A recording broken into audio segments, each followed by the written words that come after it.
Hi guys, welcome back to my YouTube. It is your girl Honey. Welcome back. And those of you who are new here, welcome to my channel. It is your girl Honey. So today, people, we are talking about the top 5 worst placements to have in your natal chart. And before we even get into it, because I know that there are going to be some negative Nancy's, let's just kind of clear the air first. This is for fun. We are grilling each other, okay? I've got jacked up placements in my chart, honey, okay?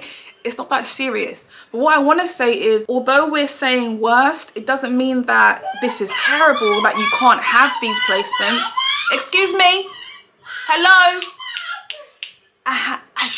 As I was saying, if you have any of these placements, don't be upset. It just means you got character, okay?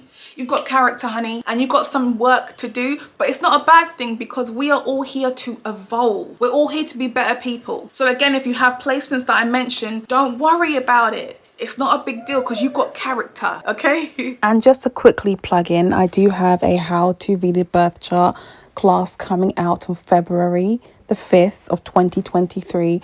Make sure you guys click the pinned comment section below to be taken directly to my website where you guys can purchase it. I also have other classes and documents available for download. Enjoy! Let's talk about the top 5 most challenging placements to have in astrology. This might also be aspects as well, go into it. And I did do this by asking you guys what you did not like about your charts, and I just agreed or I disagreed. Someone had the audacity to say Aries sun, by the way. Like, how can you hate us that much? What have we done to you? But it's not in my list. The first placement I'm going to say is Pluto in the 12th house. The 12th house is the house of the unconsciousness, your escapism, solitude, isolation, fear, guilt, grief, sorrow. And Pluto can get very deeply lost here. Pluto is the death, rebirth, crisis, trauma, transformation, and also a sense of power. When you think about Pluto being a generational planet as well, a lot of people in your generation, their Pluto will fall into your 12th house in synastry. And this is what I call like an energy dustbin house, where a lot of people project. It can be good or bad energy, it gets projected into this house. And a lot of time when it comes to Pluto being in here, you guys really struggle with understanding how to become powerful yourself. So essentially, there can be a lot of people that can bully you, that can be horrible to you, that can lie to you, that project their own psychological issues onto you. And you don't realize that you're so powerful, you can very easily block this shit out, block it out, and seek counsel, seek a therapist that can help you to release this, because you guys harbor and hold it into your subconscious, and that weighs heavy, really heavy, and it can really tarnish your method of thinking, your mind. It's very good to listen to subliminal messages, positive messages, to help release that negative mind or that method of thinking, but also to help to not hang on to the things that other people have done to you. Venus retrograde, honey, because it made the cut. Venus, which is our self-esteem, value, worth, our possessions, our items, is how we earn our money, where we find stability, our relationship desires. The reason why I put this in the list, yeah, is because people struggle with this, especially on the receiving end. I mean, I know, I've dated one.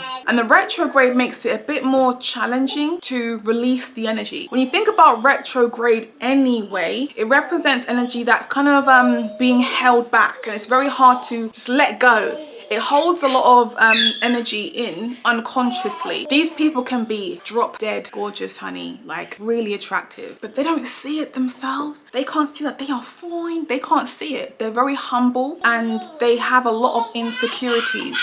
These people may not even fall in love for a long time because they're always trying to figure out exactly what love actually means. These people can end up in situationships for years, like years. They're also very secretive, especially when it comes to money. One time I said something to a Venus retrograde guy that I was dating about helping him boost his money, because I knew that money was a factor for him. But there's me trying to help you out. It's not a big deal for me, you know? I'm a Venus and Pisces. I'm not here to judge. He went in on me about it. Like, don't mention my money. I'm thinking, okay, I get it. But that's what I'm saying. The retrograde makes it very challenging to have loving long-term relationships, because you guys are usually in a position where you're not quite emotionally available to everybody. It kind of depends as well if you've progressed into a Venus direct yet. But my point is, it can just take a long time. It can be challenged to date, you guys. A lot of your success in terms of marriage, in terms of balance, friendships, it all kind of happens later on in life, and that's after your Venus has gone direct in your progress chart. But it's also about you learning to release the energy, and that is a process. So yeah, dating is not easy. Gemini moon people, it's got to be in my top 5 because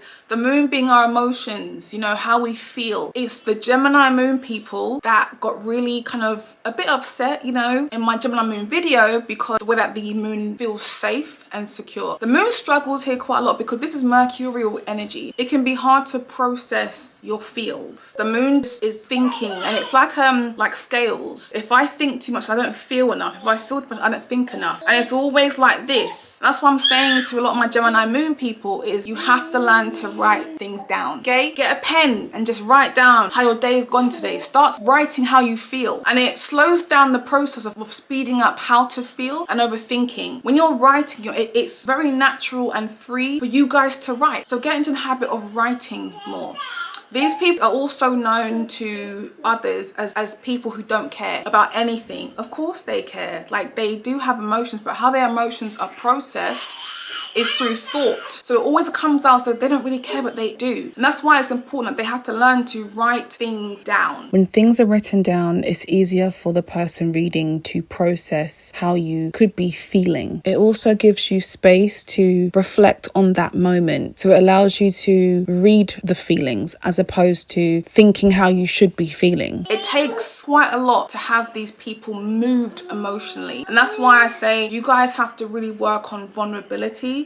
And by doing that, it needs to be done through writing. Okay, we've got Saturn in Aries, or even Saturn in the first house, either or. You guys said this and voted the most for this particular placement. And when you think about Saturn, Saturn is your restrictions, rules, regulations, responsibility, self-limitation, and fear. Aries represents the sense of self, my sense of assertiveness, my achievement, similar as the first house. So when you have this combination going on, it can take a long time for you to kind of discover exactly who you are. Taking accountability for why your life is not where it's supposed to be. Feeling as though you're delayed in life, like things just aren't progressing in the direction that you'd like it to progress in. And a lot of the times when you have Saturn in the first house or even in Aries, there can be like a health issue, nerve damage in the body. I'm not saying everyone has to relate to exactly that. My point is what's kind of common. We also find that when Saturn sits here, there's a likelihood that your Mars could be jacked up. You might not be the most passionate person on the receiving end, and it's about you kind of learning to be more assertive in your sense of achievement. I feel like this is a great placement for character building,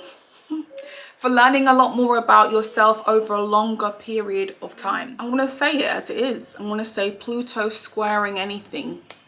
Yeah, Sun, Venus, Mercury, Moon. Pluto again, death, rebirth, crisis, trauma, transformation. It's psychology and power and control. But when it's squaring any planet, I can't stand it. Most of the time that person feels powerless. And they do experience a lot of situations where they are having to fight back and defend themselves. And they are on a constant journey of psychological development. It literally never ever ends. You know, when you think about Pluto squaring Saturn, someone who has this fear of losing control. So there's a need to control every aspect of life, even the environment that you work in, the people you surround yourself with, you know, controlling the future, which you have no control over. You know, Pluto squaring Venus, being very obsessed over relationships or very controlling in your relationships, attracting partners who also can be controlling towards you. So there's always quite a lot to do with you having to evolve through that psychologically. Like, where does that come from? Why are you feeling like you need to be in control of everything? Where is that coming from? What's the deeper reason behind it? And that's the psychology of Pluto. That's why I'm not always a big fan of it, because it just means you've got to always look back into your childhood,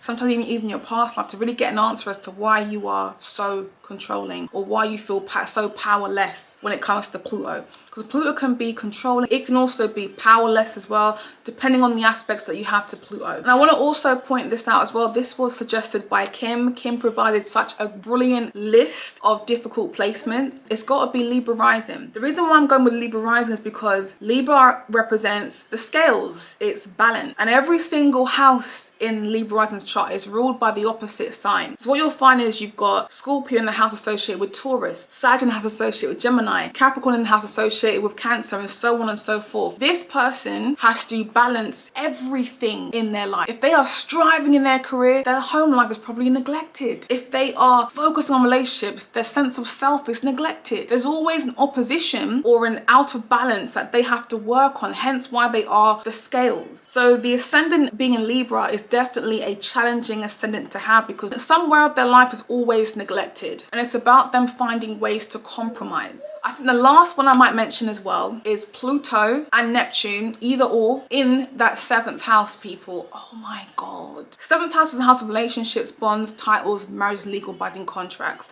And most of you guys, a lot of you guys said, oh my god, your Pluto in the 7th house is the worst placement ever. The 7th house, excuse me. The 7th house is the house of other people. And obviously it opposes the ascendant, which is who we are. Essentially, we are mirroring what's happening over there. But a lot of you guys that have planets in the 7th house don't recognize that you actually represent those planets as well. So if you've got Pluto in the 7th house, I've read for so many people that have said, honey, I love the intensity. I love it when my partners are just obsessed over me. Okay, that's your partner, but what about stalkers? What about people who are crazy out there? You are likely to attract people like that, but you are also going to attract partners who will still stalk you whilst they're with you. And it's about you taking accountability for choosing people like that. I always advise my clients to date people who are in a different generation to you, so their Pluto is not actually in your 7th house in synastry. But you also don't realize that you also embody energy where you might stalk someone. You might decide to go on their Instagram. You might make a fake account. You might follow them and see what they're up to. You might stalk their new boyfriend, their new girlfriend, or whatever. You might do things like that and not realize that these are things that the Pluto in your 7th house person will do as well. Even when it comes to Neptune, same sort of thing. Attracting people who lie, dating people who are homeless, who are homosexuals, homeless, dating people who are on drugs, who have mental health issues, who are going through a lot, and you empathize with them or you sympathize with them and you still choose to date them. It's about taking accountability and choosing who's going to be better for you. And that's the thing, when you have Pluto in the 7th house, this is where you are supposed to psychologically evolve through other people. With Neptune being there, these people are teaching you more about being more in tune and being more aware of why you have this element of empathy about you. Where does it come from? So people, that's my top 7, not gonna lie. It was meant to be top 5, but here we are, top 7. So I hope you guys have enjoyed this video. It's just a bit of fun, but I wish you guys the best of luck moving forward, and I will see you all very soon.